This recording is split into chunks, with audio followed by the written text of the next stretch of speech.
There are moments that test you every single day. The driver who cuts you off, the manager who makes a decision that makes no sense, the person who thinks they know you and deliberately tries to get a rise out of you. Our emotions are powerful. Sometimes they overpower logic entirely. And in those moments, we tend to lose ourselves. We say something we can't take back. We react in a way that doesn't reflect who we are.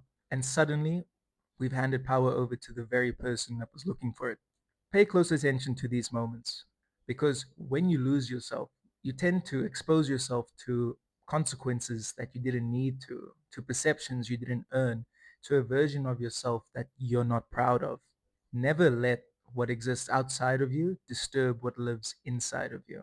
Protect your mind, protect your character. You are in control of who you are and what you do, always. Here is something that's worth sitting with. You have no control over other people, how they think, what they do, what they say about you. You have no control over the weather, whether the day goes your way or falls apart around you. You cannot control the chaos that life throws at you, but you will always have control over how you respond to these situations. In the middle of the storm, while others panic, lose their tempers, give in to what emotion grabs them first, you can be still, calm, logical, grounded.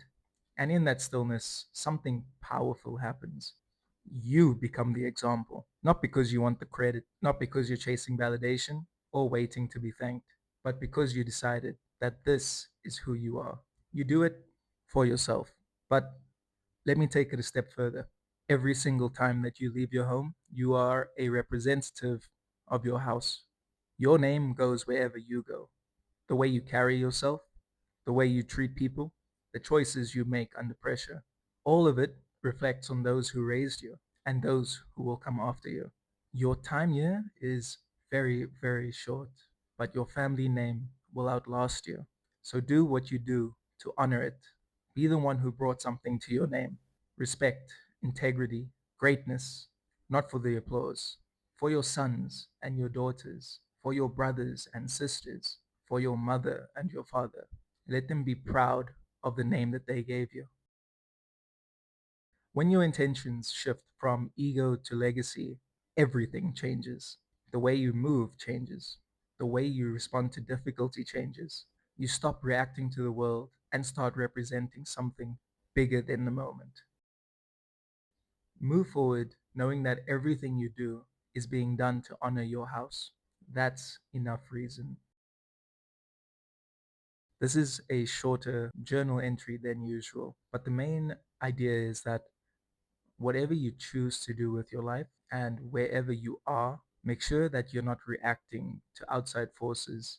It is always better to think before reacting, of course, and know that emotions cannot rule who you are and how you react to situations. This is Stoicism 101. Whatever happens around you is things that you cannot control. These are things that are way outside of your grasp. However, what you can always control is how you react to these things. You choose the words that you want to say. You choose how you want to feel.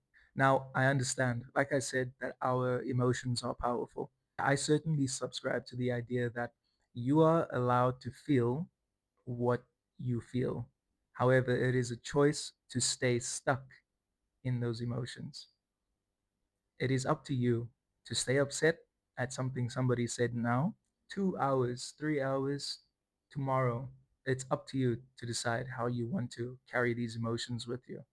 At the end of the day, we are all human and we will all get angry, sad, frustrated, but we also get happy, overjoyed, excited.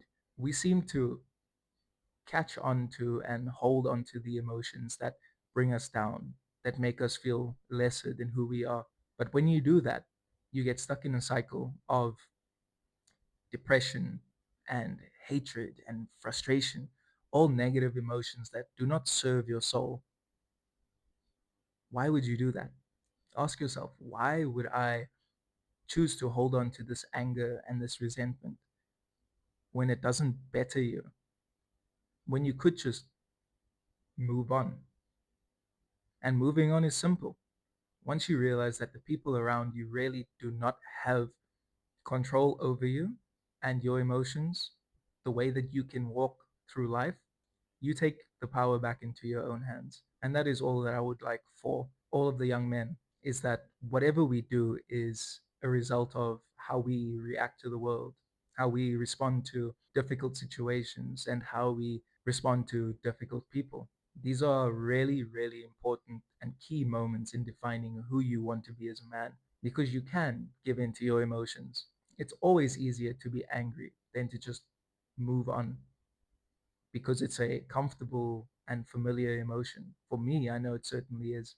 But I work every day to move past those emotions and realize that holding on to them no longer serves me. There is no point in holding on to anger. It eats away at the soul and it leaves you in a cycle of just hating everything around you.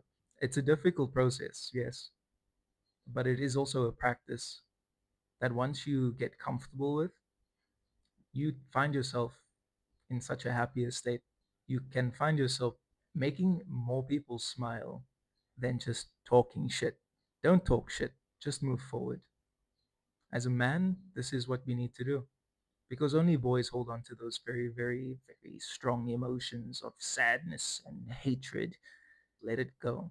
Journal it, put it on YouTube, do whatever you need to do to process what you feel in the moment and keep moving forward, because you can't go back and we can't stay in place either. Just keep moving forward.